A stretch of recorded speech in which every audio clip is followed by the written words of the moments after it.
for another episode of I Got Big Bowls. Pause. I got big bowls. Hey, hey, hey, hey, hey, hey. I got big bowls. Hey, hey, hey, hey, hey. I got big bowls. Hold up one time, do it. Hold up one time, big bowls. Hold up one time, do it.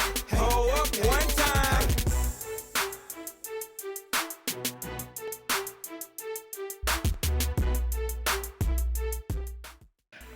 Hey, once again, it's on. It's your boy E1 Don signing on salute. That's E the number one DON on all social media. Just add the salute if you're on Twitter or Clubhouse. I haven't been on Clubhouse in years, so is that even still cool to be on Clubhouse? I don't know. Invite me to a room, come talk about some cereal and stuff, whatever. And you know, the show's brought to you by CrunchTimeMedia.net. Make sure go to the Instagram, CrunchTime TV, or follow us at Big Bowls Pause. And we have live Hip Hop Daily. Make sure you go to the app. We got an app, a lot of great programming. This is one of them. We got Big Bowls Pause. We got more cereal. We got more guests. And we got more bowls. Pause. Got my co-hosts in the building. We got aerial coverage. What's up, y'all? What's up, y'all? Your aerial coverage checking in. Happy New Year. Yeah. And listen. Yes. And we got special guests in the building. We got David Williamson in the building. Run down how you want people to look you up and all of that. Facebook.com/DVD731. I'm on Instagram. It's a long word, pneumatology.io, and that's we'll put it on the screen. Yeah, for sure. The email is always DVD731 at proton.me.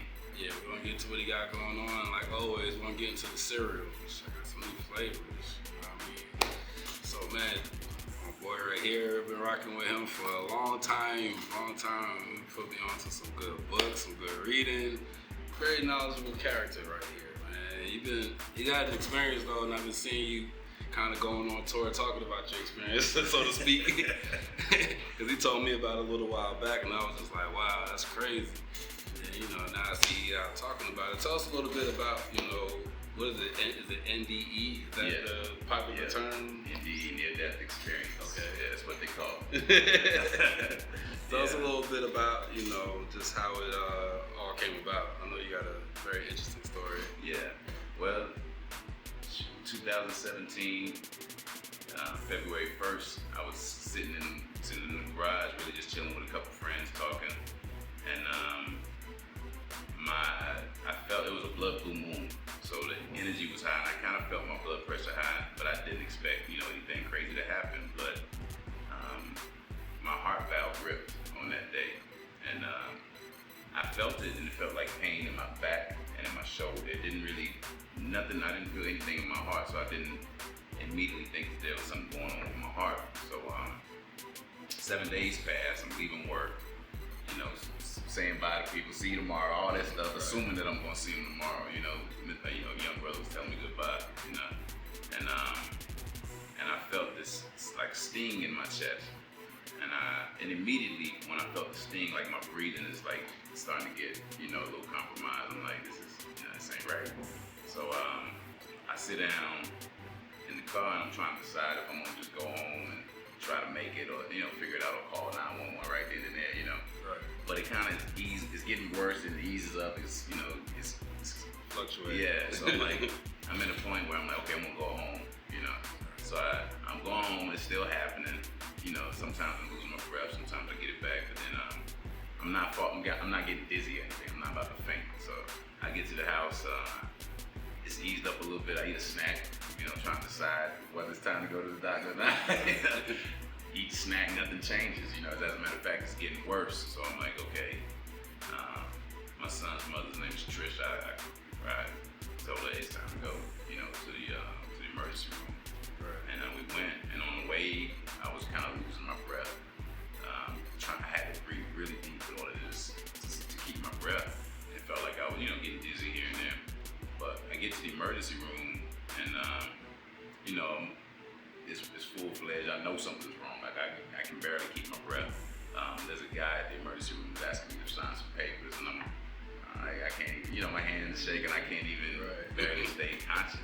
So he keeps insisting. Man, I cussed him out, and I cussed him out real like crazy, and cause I'm like, it's gonna be a cadaver out here if you keep on, insisting that I deal with these papers. A cadaver can't sign no papers, So after I cussed him out, it's almost like he just told people to come at the same time that he was trying to get me to sign the paper. But my assumption was that while I'm signing the papers, ain't nobody coming, so I'm panicking and I'm getting mad about it, So they come out, I get on the gurney, and almost immediately, man, I kind of go around the corner and I could see the doors to where they're gonna be, working on me, and I was out, and I remember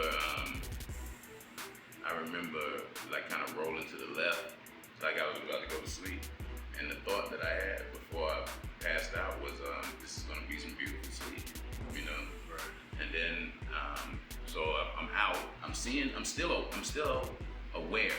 At no point did I just lose consciousness or lose awareness. They're pushing me to the door to go into the area where they're gonna be trying to resuscitate me, but I was already out before I got through that door. But when I open my eyes, and I always say this because it's important for me, because there are a lot of people who just assume these things are hallucinations or whatever. But I didn't see the room that they were working on me in before I got, I was already out before I got into that. Right. But when I opened my eyes, when they resuscitated me, I knew where everything was. I knew where people were situated because I saw it all from above, So when people say it's an hallucination, it's like, nah, you can't learn in real time during an hallucination. A hallucination is not situated in real time. Right. I get through the door and I'm still seeing blackness. I'm not seeing where people at. Where the people are though, I can feel energy and I can see like dots of light, like pixelated, like dots of light, almost like stars in space, where people were standing. And shortly after that, I'm floating above and I'm looking down and where those pixelated dots were, I can see that's where the people were standing. Everything is clear now, but it's still blurry. It's like underwater almost. I can't hear them very clearly, and I can't see them very clearly unless I focus, like really focus my attention on them, then it gets clear. But there are two people who I saw clearly, and there was a woman who was holding her face with both her hands. She was deeply impacted by the fact that I was dying, and I could feel her, and I wanted to tell her that I was okay because she felt like she was really feeling bad, and that made me feel like she shouldn't feel that way because what I'm experiencing is perfect. Like this, I'm not feeling no confusion, I'm not feeling no pain, I'm not feeling, I feel perfect. So I'm like, she shouldn't be feeling that way, So I wanted to try to comfort her, but I couldn't figure out how to comfort her outside of my body. So, but this weird thing is that I felt like if I was there long enough, I could have figured it out. And that might just be my human mind, talking, but it really felt like there was learning happening there the whole time. So I'm watching them, and there's a man that's also standing in front of me to the right that seems to be really impacted. Like he's the one that's holding the defibrillator pad. So he's invested in me surviving, and I can feel his compassion too. So I can see him clearer than everybody else as well. Everybody else stayed kind of blurry except for them two people. And I could see him clearly. And I remember when I opened my eyes, that when they resuscitated me, he was the first person. Like the first thing I said was, "Are you okay?" And I was looking for the woman that was holding her face, but him, I asked him too, "Are you okay?" Because those two people seemed to have the deepest compassion for me in that moment. So I wanted to make sure that they were okay, And they cut me off. Like, "Are you okay?" And you didn't feel that, And I'm like, "Feel what?" And I looked down and they had this little gel pad on my chest where you could see the indentions where the defibrillator pads have been.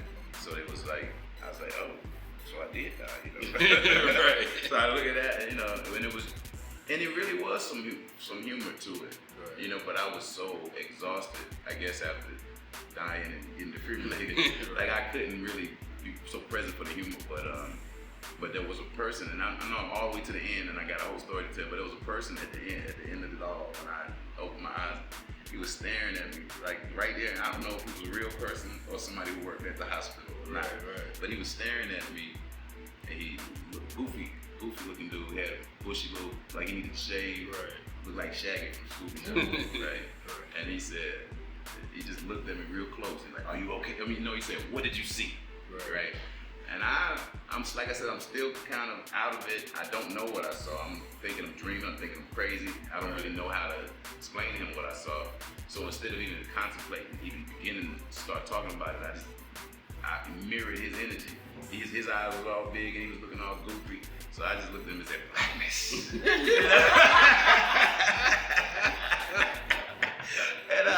And after that, I pretty much passed out. I don't even remember the time. But I don't know why I felt like I wanted to mess with him or do that silly mess. But while I was looking though, man, down at myself from the ceiling, so much was clear. Like I didn't have no confusion. I knew I was dead. And it wasn't like, "Oh my God, I'm dead." It was like, you used to be there, he's dead. His body is dead, his mind is dead, his ego is dead. And like for me, in the way that I've studied different material, it's like the logical next question for me, then what remains? Of all three of those, pieces of dead, what remains? So I said, so what am I? And the words, it was just like words. And it's like a conversation with myself. So it's just words that I'm hearing that are like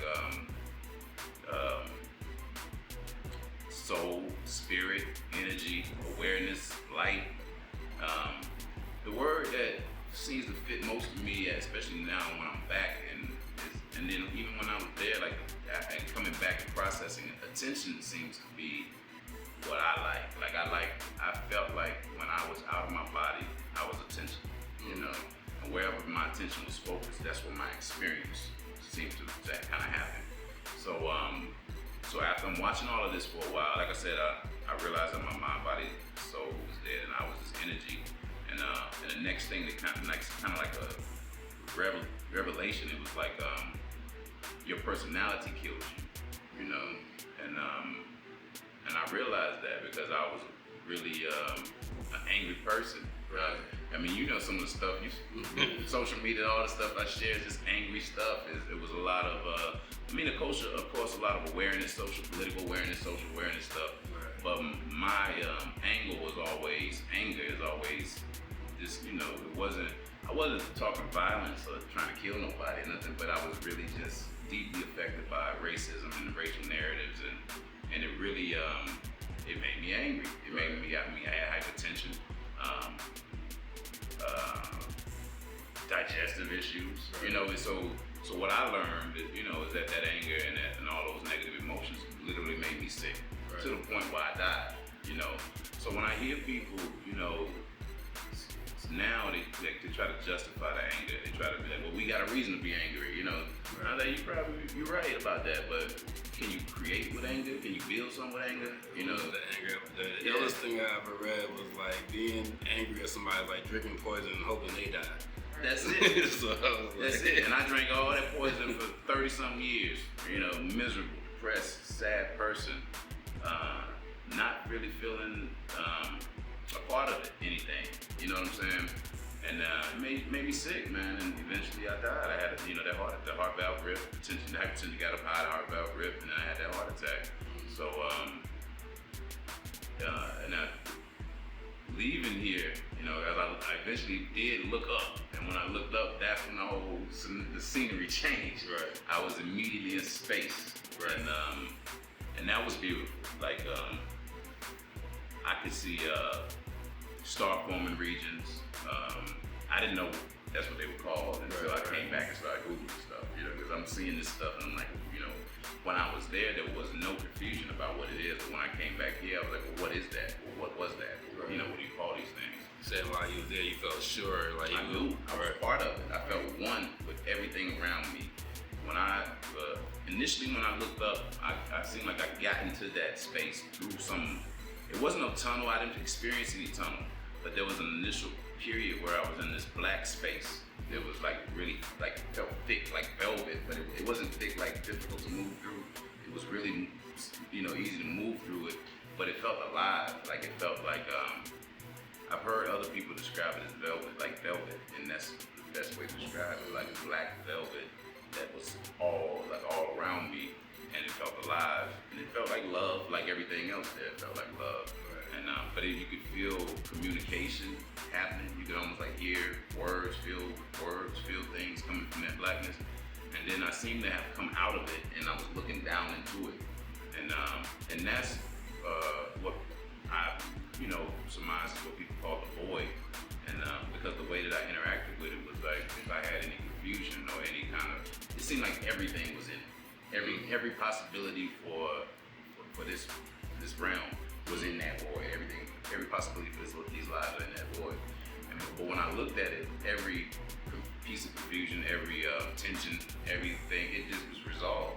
And it was like if I had a question to answer before I could even finish the question, if I was looking at the void, I would see that it was like a swirl, and there was nothing really clear in the swirl. Like I can't recall seeing anything definite in the swirls, but it was answers. Right. I knew the answer as soon as I saw that swirl happen. You know what I'm saying? So it's the way that people describe the void. That's definitely what that was. It was knowledge alive. with no explanation. Yeah, instantaneously. Like I could look at something, not know what it was. The distance between me and it would immediately erase, and I would know what it is. It's like the embodiment of consciousness without being conscious in physical form. Yeah. And another person. Yeah. What? But and that's it. But I didn't have a personal memory. I didn't have a personal history or anything like that. So everything was like a baby. Like I was like, I was looking at everything with an amazement, and in that amazement is the question, what is it? You know what I'm saying? So every time I was like, the distance between me and the thing that I was amazed by disappeared, and I knew what it was, and it just felt like I was one with all of it. And love is the best word to describe it, but it's tangible. It's like it's energy. It feels like electricity. It's like an orgasm times 10,000 with your first love. You know what I'm saying? Like your whole body just buzzing. You know, and it's like that's the elevator music. That ain't even what you're there for. Right. What you're there for is to be amazed by all this other stuff that's going on. But that's like the elevator music. You know, and that's amazing. If that's the only thing that I had felt, that would have been enough. Right. And if I'd have came back and just felt that and came back, I would have been good. Right. But to have actually got to move around with my own, it was like my own intention. Like I wanted to travel. When I got there, I very quickly became aware that what people call the light, it was like far up and to the left, right for me. Right. And where I died was down and to the left, and it was like an L, you know. Right. And I've read so many things that explain that, even like ancient Egyptian images that show these L's, these 90-degree angles at the top of temples. And it seems to relate to changing dimension, like traveling and changing dimensions. And then I even came back and started reading, trying to see if I can make sense of that. Right. And they said that scientists seem to agree that dimensions are stacked on each other like stairs. So it seemed like I was on the stairs, you know. And some of this stuff is just how your mind reveals these things to you because of where your attention was when you were alive, right. You know. So a lot of people's attention are held captive by television, pop culture, religion, whatever. So a lot of people, when you read about these experiences, a lot of people have the same experiences, a lot of very, very similar experiences, but or at least very similar artifacts from the human experience turn up in their experiences, like uncles, aunts, pets. It's still their personal stuff, but it's from their human experience, and other people have similar stuff. But I didn't have any other human beings or people or any beings. It was nothing. It was just stuff in space. I mean, I saw an asteroid. It didn't feel like an asteroid. Doesn't feel like a planet. It doesn't feel like a star. Like an asteroid just felt like a rock, you know. Whereas a star felt like love, and the planets felt like love. Everything I saw felt like love, you know. But that asteroid, it just felt like a rock, you know. But I still wanted to know what it was. So when I put my attention on it, the space between me and it disappeared, and I basically just turned a circle, and it's behind me. And now I felt like I was one with the asteroid and all of the space that I covered to get past the asteroid. Right. It's like I knew all of that, you know, and I was like one with that. And that's all I wanted to do. That's all I wanted to do was travel through space. Right. That was it. I didn't really light. I saw it, like I said, but it was so far away from me that it wasn't a big part of my experience. You know, just traveling and feeling that love and feeling like a reset, feeling like you get healed, like you. And that seems like a reset. When I say reset, that seems to be what happened to me. Because when I came back, I didn't really care about none of this stuff that way I did before. Identity stuff, ideology stuff, it's all silly to me now. It really is, because you messing up your nervous system. Like you said, you taking poison hoping somebody else die. So I'm messing up my nervous system, messing up my health by entertaining thoughts that don't influence the equation in any positive way at all. Right. You know, so if I really wanted to direct any energy towards what I view as a problem, it should be positive energy towards coming to some solution to it, not wallowing in it, because all you're gonna do is magnify it when you wallow in the pain, when you wallow in the problem, you know. We were just talking about on the way here. It's like, Yeah, literally. whatever you give your attention to, it's like anything bad could go wrong, but I was like, shit, anything good could go happen too. Right, Like, you know, so it's yeah. like, why would you focus on what could go wrong when you could focus on what could go right? Yeah.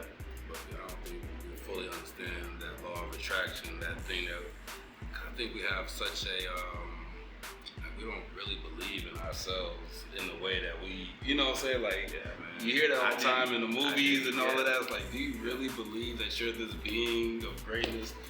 Why are you thinking like that if you do? You know? Yeah, I did not. Even when I came back from that experience, I was deeply depressed for 3.5 years. Because part of it was that I wanted to go back, you know. Right. I couldn't see any way to participate in this life knowing that place was there. Like, I was like, there's nothing here that I want to do. Let's go back. Yeah, let's just go back, you know. But so I really was trying to figure out how to get back to work and all that. Like I was not effective. I just wasn't effective. I was just toxic. I was depressed and just not in a good place. But something happened, you know, after the experience. I was still kind of rejecting all the ideology and stuff. But then one day it was kind of like what you're describing. I wanted to go back. So I kind of like was like meditating on being back there. But Seeking Nirvana. yeah, but for the most part, I ended up just kind of hopping out of my body and just staring at myself, you know. And I stared at myself, and I was kind of situated like this, just kind of looking down, and I looked like I was thinking deeply about something, you know, meditating or just thinking deeply.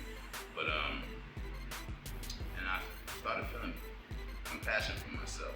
Like, I started thinking about what I've spent a lot of my life trying to do, and that's understand all the spiritual stuff, this God stuff, ever since I was a child. You know, I'm talking 5, 6 years old, I'm asking questions about this God stuff. So, and I felt like, you know, I was thinking, like, the thoughts that came is like, he will never stop this pursuit. Like, he is committed to this. Like, this is something that's important, will always be important to him. And he, even with all of the disappointment that he's had and all of this other stuff that he's been through, he still, like, he has faith and hope in that stuff. You know, what I didn't have hope in, though, was this, in this, and figuring out how I could participate in this and whether humans were going to behave. So, but seeing myself, like loving myself, like seeing that gave me compassion for myself and made me love myself in a way that was similar to what I felt like when I didn't even have a reference point for that kind of love, like something that's tangible that I felt like was holding the whole universe together, because that's what it felt like. That love was holding the whole universe together. So if love has that kind of capacity for us to throw it around the way we do, we really need to mean it, we really need to understand it, you know. It's a real force, you know, and we can do a lot with it, but to play with it is, you know, I don't really know if that makes a lot of sense to me, you know what I'm saying, because I can feel it, and hearing people say it don't mean as much as it used to, than versus being in somebody's presence that genuinely has my best interest in it. You know, you feel that, and that's what I don't think we pay enough attention to our feelings. Like, you know, when somebody comes in the room, you feel like you feel it, like, or you feel welcoming. Like, it's just like people play with the word energy all the time. Like, the energy wasn't right, but do you really understand what that means when you're saying that? Like, do you really believe that energy is real and that it moves through people like that? Like, And I wanted to ask another question based off of that entire energy thing. So did it make you believe more in a creator? Did you feel closer to the creator? Or did it make you feel that more is the energy that none of us can comprehend. Because I was raised Christian, but the more I live, the more I'm of a belief that none of us necessarily know the energy, and that it's the energy that everyone keeps trying to explain rather than lending powerlessness to it to an extent, and allowing yourself to be of love and be used and find happiness and find balance through it. So did you feel like there is a creator, or some religion has it right, or did you feel like there is an energy and we've all been trying to interpret this energy? Yeah, I think it's probably closer to the energy, but it gave me a level of certainty that there is a creator energy, right? That's without a doubt. But as far as like whether that thing is something out there or whether it's us, like that's what changed. Like I think collectively we are that thing, you know. We these bodies function a certain way, and there are people here who understand that, and they've understood it thousands of years. So sometimes I feel like people can get sheeped. You know, you can get, that's just, however you want to call it. It's just people based upon human beings understanding how this body, mind, nervous system works. They know how to trigger people and make people think a certain way and behave a certain way. So outside of that, we are the creative. Our attention creates this reality. But if our attention is held hostage and captive by 4 or 5 companies that own all the media, what are we going to create? And this thought going to be very, very different. As I go, Lord, you go anywhere in the world now and talk about stars, American stars. Everybody gonna know who they are, and we know who some of the foreign stars are now. You know, because it's these same media companies are, pushing these people, pushing these narratives, and pushing these stories to us, and teaching us how to be, teaching us how to think. And it's becoming homogenous. It's becoming one kind of thing, and that ain't good. The beauty of life, like even New York with the big melting pot, like that was the point, was the difference, the variation. But when you allow politicians to dictate identity, then identity is going to become defined rigidly, and it's going to be easy and predictable to deal with it, because you're letting other people tell you what it is and codifying it in ways that you don't even live. You don't even live identity the way we talk about it. Right. We don't live it the way we talk about it, so we need to stop allowing stuff that we live and know in our core to be given to people who have agendas and different ways of talking about things that are polarizing. We shouldn't allow polarizing to happen. Like, we shouldn't allow, at this point in the game, like, we fighting over white and black, like gangbangers or something, like, and I know it's deeper than colors with that, but it's like, that's what we doing here. Right, and I wanted to make another point off of that, because like people call it pseudoscience, but it's like people are polarizing science and faith, like principles. For instance, you were like the hate had an effect on your heart. Even with for instance, I have back problems, and it's because I tend to stress, overthink, and hold all this anxiety in my back, and that also deals with stress, there's stress and there are physical repercussions of it. And people are too busy arguing with science versus emotion versus trauma versus all of psychology versus physiology, that they don't realize there's just such an overlapping. Even when it comes to a historical review of what you just said, like if you look at NDEs, there's so much science to support what you said, and there are so many scientific ways to interpret what you said that makes sense. Like, even for instance, you say you felt like energy. You can take the scientific principle, energy can neither be created nor destroyed, only transferred, and relate that to the spiritual human experience. So, like you said, there's so much propaganda and so much splitting things up, but we're actually saying a lot of the same things and not hearing each other and not putting those fusions of ideas and data together to realize, hey, this is the faith basis for this, and this is the scientific basis for that, and these are actually explaining some of these experiences. Right. I think another thing is it's like a good lie. There's a lot of truth in it. Yeah. You know what I mean? So I think even with all religions or any sort of faith, there's so much truth in it that it's easy to fight over. It's and there's also so much similarities. I grew up in a Jewish household, so I didn't understand, even growing up just based off the media and people always say, I didn't understand that Jesus was Jewish. I didn't understand that. I didn't understand that the Last Supper was a Passover. I've been having Passovers all my life. I'm seeing this image, I don't understand how closely related these two things are.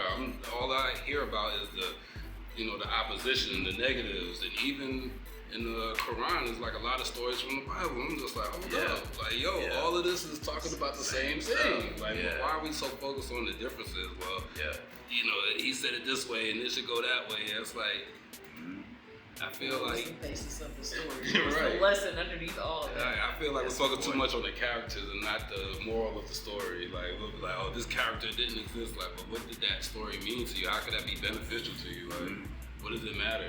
You know what I mean? I think both of you are hitting on really powerful points, because I think that with AI and just with the advances in science, and even with the advances with the James Webb Telescope, like, a lot of things are having to be rewritten. Right. You know, because people and the information is out there. There's so many texts that have been translated that are out there on the web. Now you have AI and you can parse this information and you can put together a real story about really what's going on. And you really start to see, like, when you look at the answer, and this is not even the deep stuff. The deep stuff is what I have a friend that had a near-death experience, and he's putting stuff together because he just sees things differently. He understands stuff differently. And it's amazing that when we sit and we talk to each other, because we seem to be communicating like it's from, you know, different parts of the nervous system, different parts of the brain than what we had been before. But I think that what a lot of the ancient spiritual systems were, even down to Christianity, and this is why there's no right and wrong. I'm not going to debate over religion anymore, because I feel like they all are talking about the same stuff. And there's the body functioning, the nervous system and the brain functioning. There's then stars, astrology and stuff like that, seasons, stuff, cycles. And that's what all of it is. Now the characters change, but if you really look at the characters in a continuum from one culture to the next, they repeat. It's not changing, they're repeating, and they just got different names sometimes. But it's the same story on repeat, because why? The nervous system of human beings doesn't change that much over thousands of years, so these stories don't change that much over thousands of years. The differences change because that's what we tend to do. We highlight the differences and we hold on to that and say, this is mine.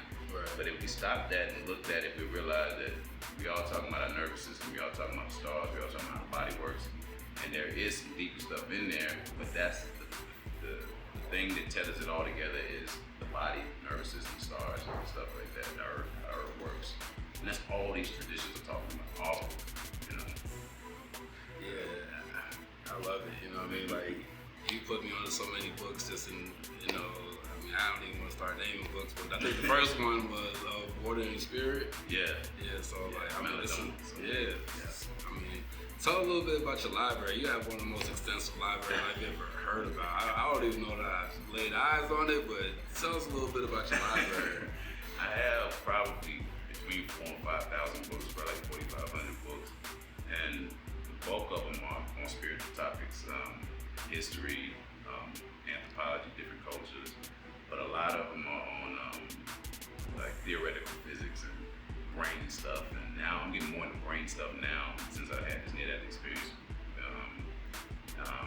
Also, just how the nervous system, brain works, comparing these, the similarities between these stories and not the differences, because I used to search for information trying to confirm my biases.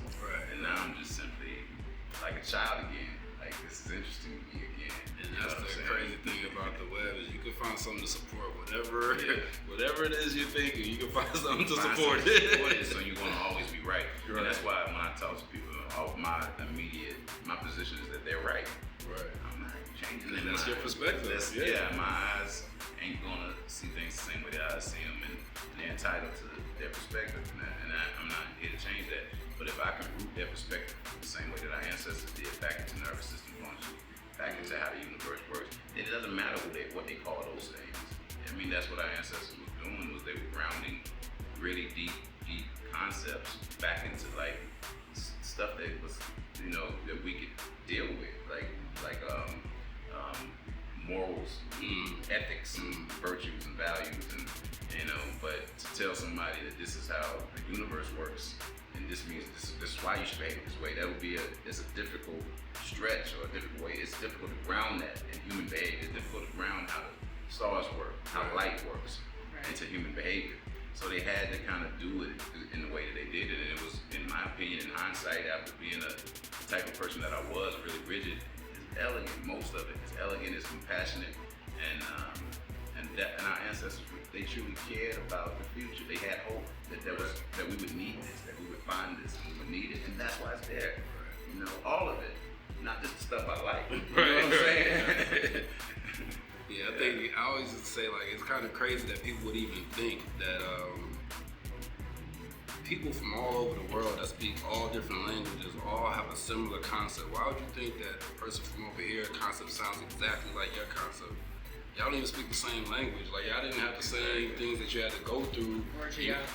Right, where you had to get help in the same way. Was you closer to the water or you inland? Like there's certain things that, you know, I just think it's just too much similarities to be focused on the differences. Exactly. In that regard. Yeah. Dope. So, Yeah, I know I can get we to were talking. talking about this earlier today. The closest experience I've ever had to being out of body for a prolonged amount of time was actually a shroom trip. Yeah. It was with one of my friends, an ex-boyfriend of mine. It started off as a bad trip. Like he actually found out that somebody died. So it started off like very dark energy. Like there were shadows in the room that felt like menacing, and like there was like a gray tone in the room, and gray just felt too industrial, too unnatural. And so it just had my body feeling like just abnormal, for lack of a better word. So I was like, I either have to go inside or I went in a different room in my house.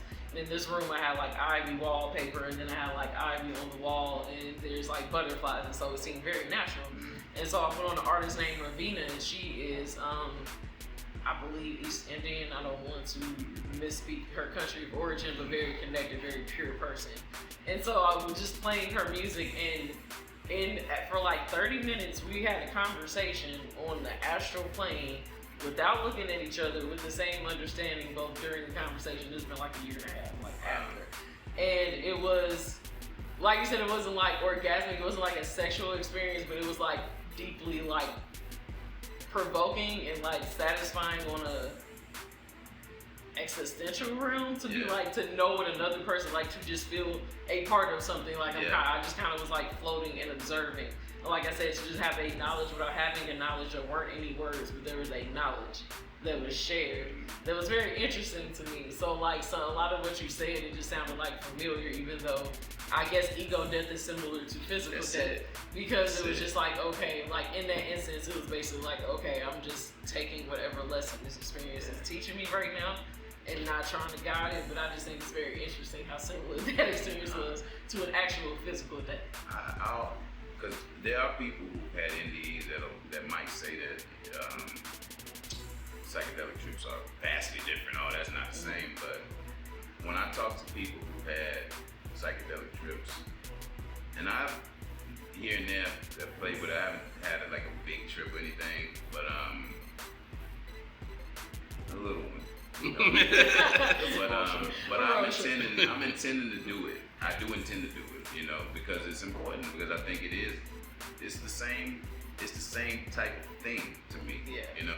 And I honestly think the ancients did it too, and they talked about it. Even in the books that we read, it's all codified in ways that we don't seem to get, but it ain't really that codified. Right. Sometimes they actually name plants. I don't remember the actual name, but they name plants that when you look up these words, it refers to this plant and it has psychedelic properties. Moses saw that's what they were doing, right? But then when you start thinking about what you were going through in brain function, like I was listening to it, I've been getting into this stuff. My friend Zach kind of got me into this brain stuff, because that's what it all seems to be tethered to. All the ancient traditions, even the Eye of Horus, you see it. They've made it clear that those different pieces of the Eye of Horus are different brain parts. Even the distances between them correlate to the distances between the brain parts and the brain. They understood this stuff. All of it. So if you think about, because I was listening today, and this guy was he's talking about lateralized brains. I'm gonna try to be more quick on this because I'm not a brain expert. But he was saying you can put half of the brain to sleep and the person's awareness is going to function on that other side. You put that side to sleep, it's going to function. Now there may be two total different, types of information on those sides, right? So you might not get the same person, right? So what I think happens oftentimes when we go on these psychedelic trips is that we occupy that part of the brain that we typically don't. Like when you go to sleep, you might go there and stuff is not rational anymore. You might see anything, right? But doing your day-to-day life, everything is kind of set up in a way where you can function in a rational, reasonable kind of way that's predictable. That other side ain't that. And that's what you see when you have those trips, is that. And if you calm yourself in those moments, just keep breathing the way you breathe, because you're on the right side, on the left side, then you don't really get traumatized or deeply affected by it. You really just try to, you come back, take notes. Exactly. You know what I'm saying? You write down what it is, the information's coming to you, Yeah, I think that's why microdosing is starting to be more of like a recommended thing, because like for overly analytical people, it kind of teaches you, okay, stop controlling so much for a second and just observe and feel and actually let the energy pass through and see your place in everything rather than trying to control it. So I definitely don't recommend just doing it and going crazy, but I can understand why experts have started to sign off on it being a thing, because for me it's just like I was actually present, actually feeling my place, actually just listening instead of trying to interpret every energy and everything all the time. Definitely not endorsing anything, right? Like, because there's a lot of health things that, like, part of it, like psychedelics increase your blood pressure, like 20 to 40%, I think I've read. So if you are a person that's not so healthy, you probably need to wait, fast, get your stuff balanced before you do it. So it's not something that you play with, So it's definitely not endorsing anything or even pushing people in that direction. I'm just saying that when I've heard people who've had those experiences, a lot of the times I can say things to them that they get, or they'll say something crazy, something to me that I saw. And I'm like, how do you even know how to talk about it in that way? And that's what lets me know that side of the brain, and people who are sometimes considered crazy, some people that are considered crazy say these things. They'll talk about stuff that you didn't understand until you died. I didn't understand this until I died, but now this person that is considered crazy is talking to me and using the same language. I'm like, he ain't crazy. You know what I'm saying? That's he doesn't know how to differentiate between his rational mind and that subconscious deep stuff. And that's the issue, I'm pretty sure your research has brought you upon the toad. Oh yeah, that gotta happen. Yeah. That's the DMT. They say when you die, your brain is flooded with DMT, and when you're born, your brain is flooded with DMT. Right. So that's the ego death. I'm a big fan of Mike Tyson's show, and I heard Will Smith talk about it in his book also about having that experience. I don't know if he did the ayahuasca or if he did the toad, but I know it's supposed to be real similar. But I'm like, okay, I'm interested a little bit. Like, I think I know of a place not very far from here. Yeah, since I've been sharing any of that experience, it's like Alice in Wonderland. People reach out from all over the place. I recently did an interview with a lady in Thailand, a lady in Australia. And it's just like Alice in Wonderland. People they share their information with me. I share what I've come to figure out, and it's a magical world we live in. If when you open your eyes, it don't take you dying for you to open your eyes. Also, I wanted to real quick before we get into the cereal stuff, we're gonna get to some cereal for sure. Do you feel like, because I've heard that the state of mind that you're in when you kind of cross over kind of affects the experience that you have, being that you've read a lot into the spirituality and have a somewhat of an understanding, even though it's not the understanding that you got when you actually experienced it. You feel like that, helped or that guided the experience a little bit? I do feel like where I had my attention the bulk of my life has been on spiritual stuff. Like that's from childhood all the way up. There were points in my life that even though I studied this stuff and I tried to understand it intellectually, I lost hope in humanity. So to me, it doesn't really matter how deeply you understand spiritual stuff. If you lose hope in humanity, then where do you get to express any love? Or where do you get to be anything that is useful for humanity? Where do you find motivation? But exactly. So for me, it was like it became a thing where I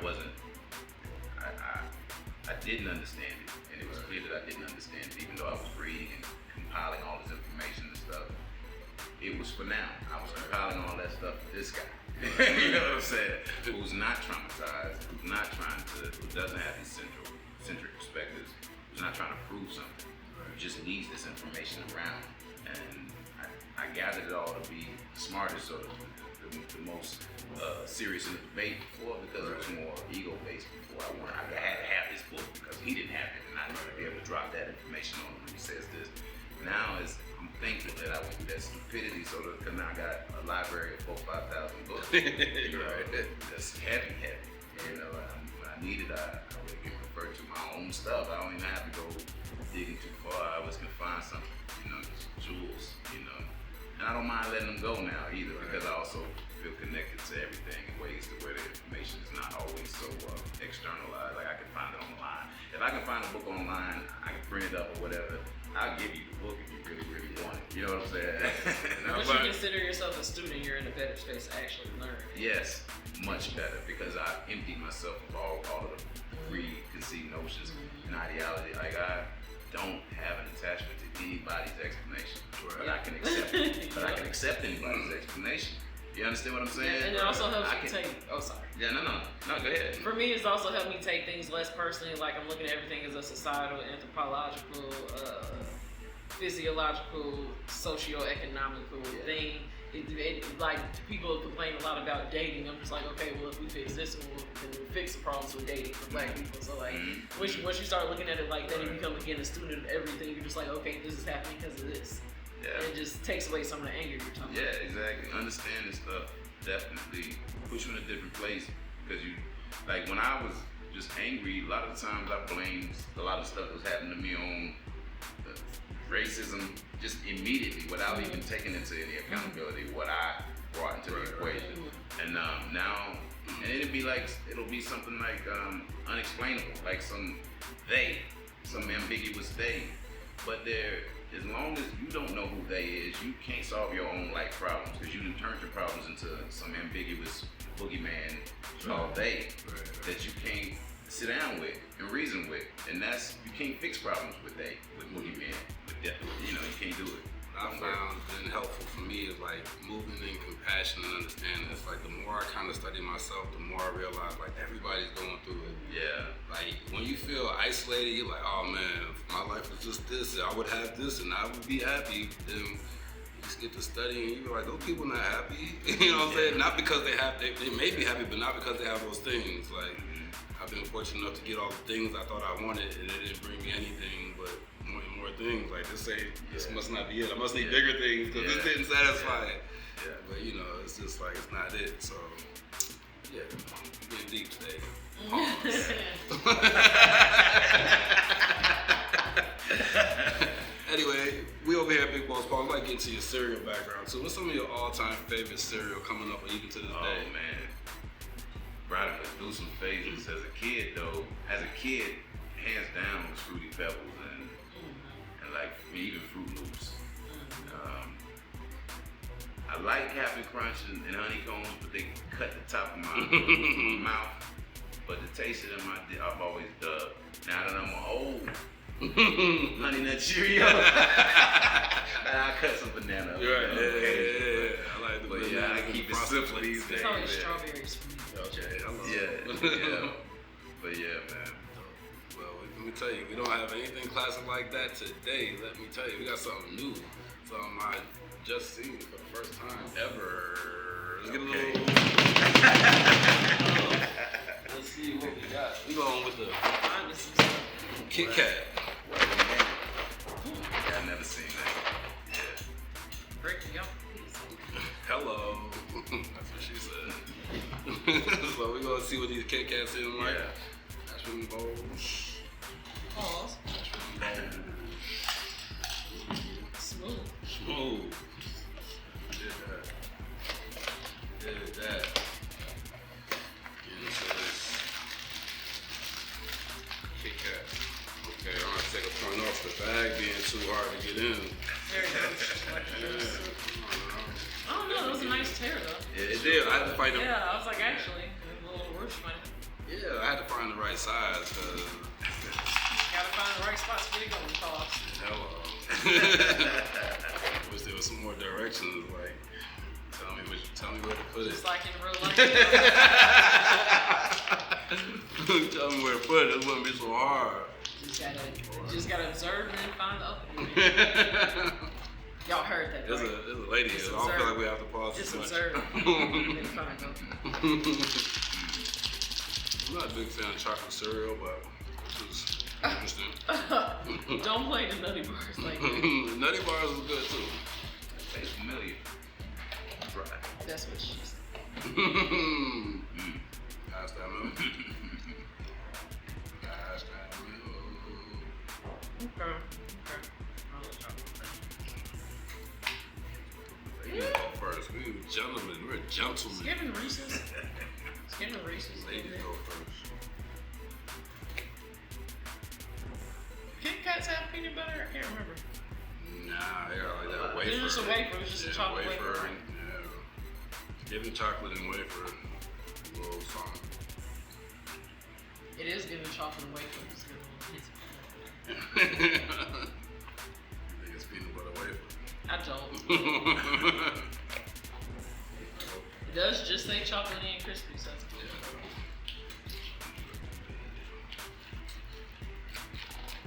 I actually had cereal last night. So 1 o'clock in the morning, I was too lazy. I told you how I feel about midnight cereal. That's the time. Yeah, that's the time. Kind of remind me of Cocoa Puff. A little bit. The milk is turning brown too, just like It does remind you of Cocoa Puff. yeah.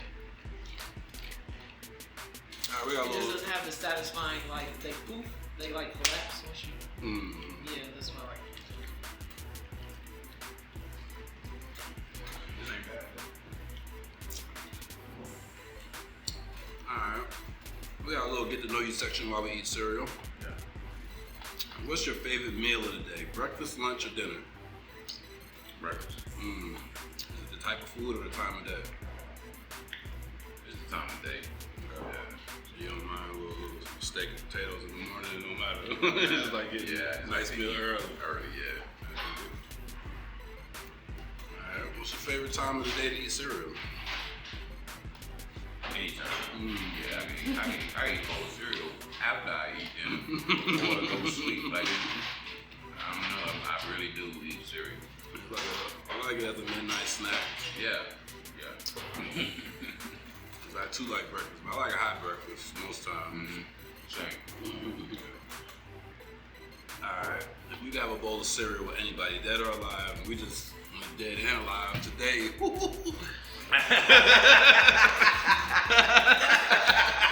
Ours.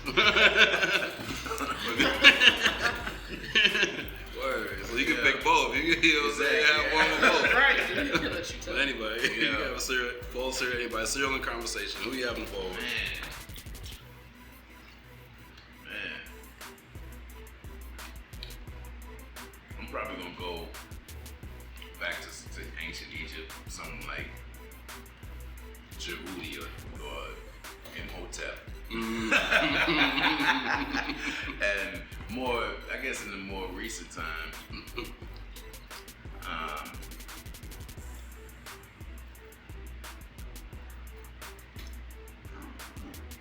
don't even know. Like, it's been weird for me lately. Like the ancient Egyptian stuff, even some of the Greek figures have been interesting to me because what we learn about them it ain't really. What I'm learning is that I've learned a lot of lies, and I've integrated a lot of lies, and even assumed a lot of things about the past that just ain't true. So it opened up my gaze in terms of what I want to see. Like there's a guy named Yogananda Paramahansa that I would like to talk to, sit down and eat some cereal with.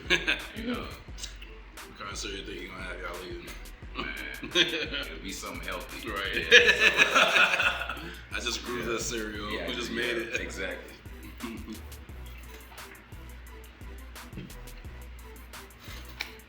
Alright, peanut butter and jelly. When making a peanut butter and jelly sandwich, do you prefer a spoon or a butter knife? They're both clean. Yeah. They're both right there. What you like? You know what's so funny is that lately I've will probably grab a spoon. Before I didn't know any other way. You're right. That was always automatically grabbing the butter knife. But lately I've come to appreciate the spoon. And you know, I've heard scoopability. Yeah, and you can and if there is some left, you can get the piece of bread. Come on, hit that corner. Get it out of there with the corner of the bread. The back of that spoon is perfect for spreading. This is the question that I judge people off of. I don't judge you for any of the existential.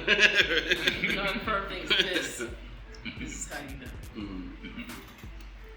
You're a spoon person, right? Yes. My brother's a knife person. He's not here, so. All right, ketchup and other condiments. Do you keep your ketchup in the refrigerator or the cabinet? Refrigerator. That's where it goes. Yeah. My mom was tripping. We was just out of town recently. My mom, she had to have her own ketchup because she doesn't like ketchup in the refrigerator at all. Yeah. And she knows if she leaves it out too long, it's gonna get put up in the refrigerator. She'll be like, "Where's my ketchup?" Hilarious. That's funny. All right. What's your favorite curse word or phrase? If you don't curse publicly, you can just give the initials. Yeah. You see, my father was in the army, so cussing, like, I'm trying to think of something.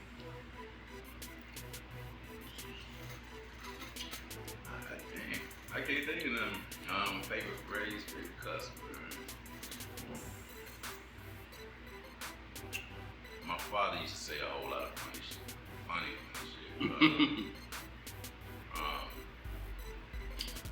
Like, here's something he said. If you say if around him, like if you did this is what happened. Right. Is that if a bullfrog had wings, he wouldn't bump his ass every time he jumped. He just glide in for a landing. And then you say it again. I heard him say another one. He said, if you shove a shove a jukebox up a flying cow's ass, there'll be music in the air. Like my father was just, he killed you with the one-liners and the sayings and all that stuff. So it's probably something he said. Alright. What's your favorite corner store snack? Lately it's been them Munchies peanuts. Regular salted peanuts. Yeah. Cool. And them jalapeno kettle chips too. Them jalapeno kettle chips. Yeah. Kettle chips is alright. Alright, we're in a social media era. Do you feel like social media is killing relationships or does it help build relationships? I think it all is on the individual, really. I think people take certain things too seriously. You know, I think people take social media too seriously. You know, so I think it depends on, you know, it could help. It really could if everybody's honest. You know what I'm saying? Right. Real, it could help, but most people aren't.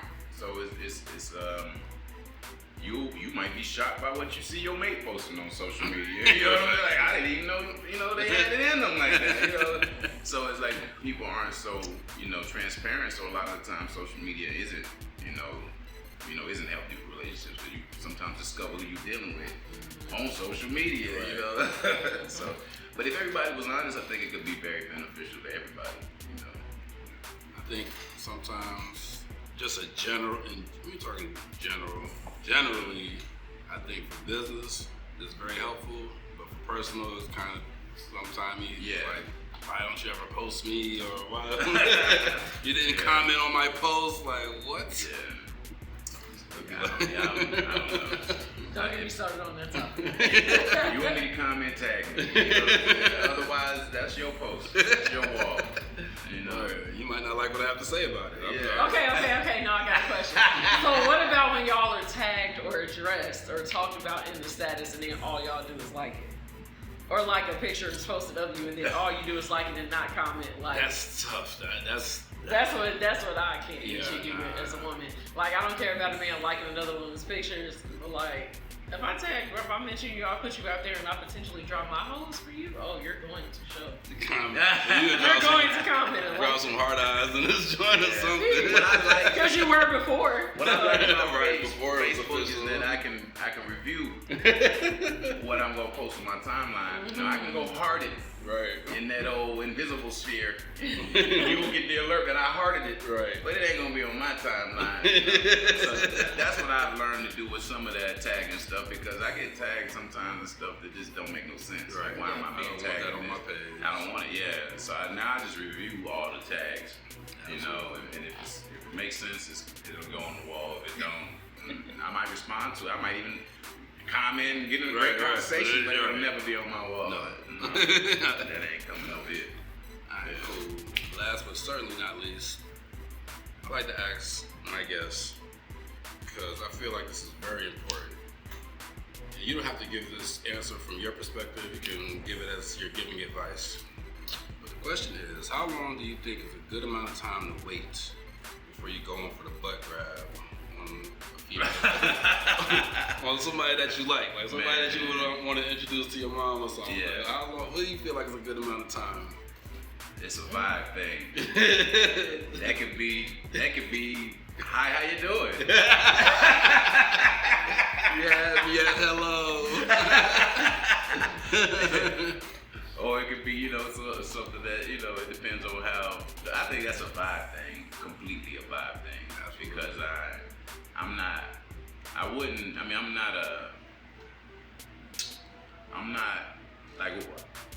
a huckster. You know what I'm saying? Not gropey. But that could have literally been taken either way. yeah. I'm not putting pills in people's brains Right. either. I'm not a Cosby But I'm not a hustler in any way of the imagination. I'm a very regular person. Like and the way I look at life and stuff, it just varies from circumstance to circumstance. If I'm dealing with a prude, then I know that I can't even communicate in a certain way, so much less reach in for a grab. But so I just kind of take things as it kind of comes, Okay. All right. Well, we're gonna get into the cereal review portion of this show. Let me see that box. That's what he said.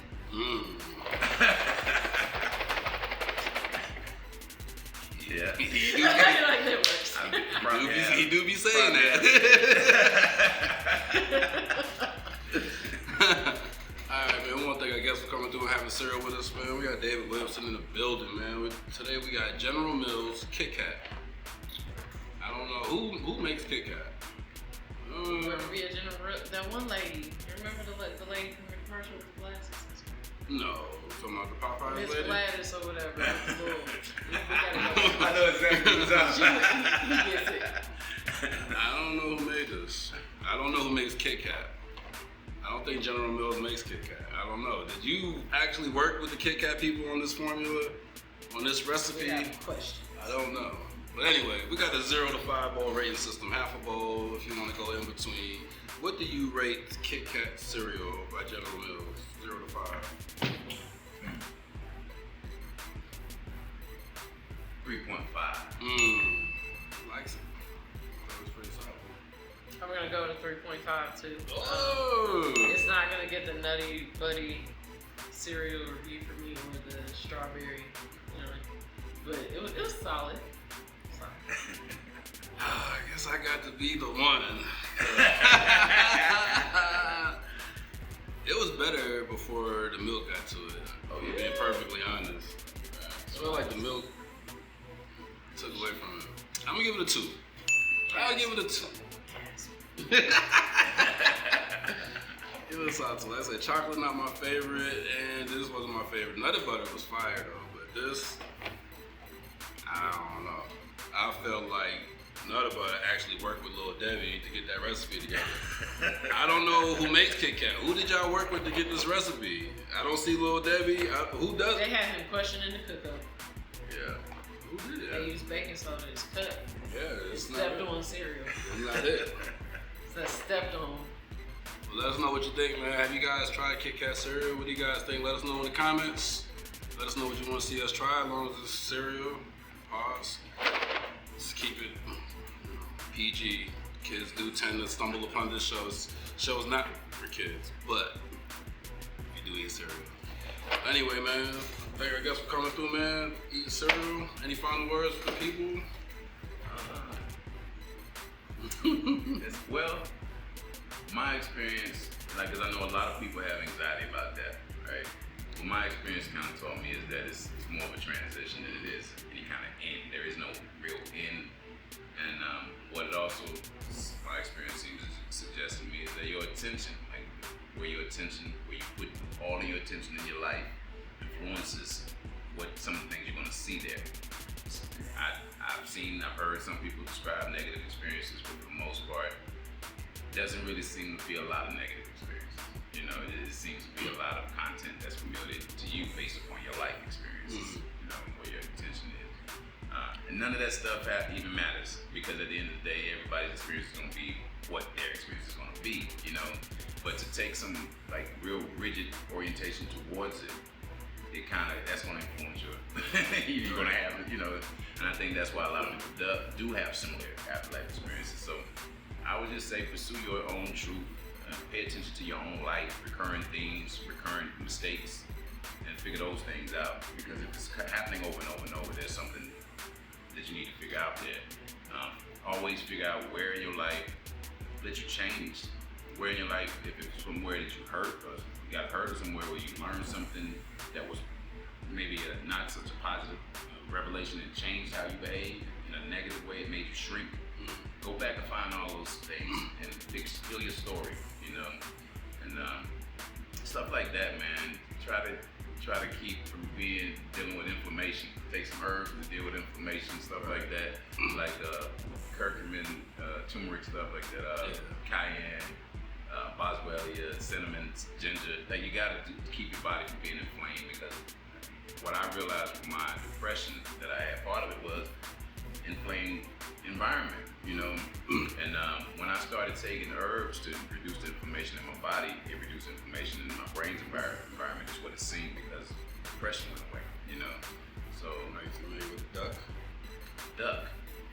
I talk about the duck on camera. Do your research on the duck.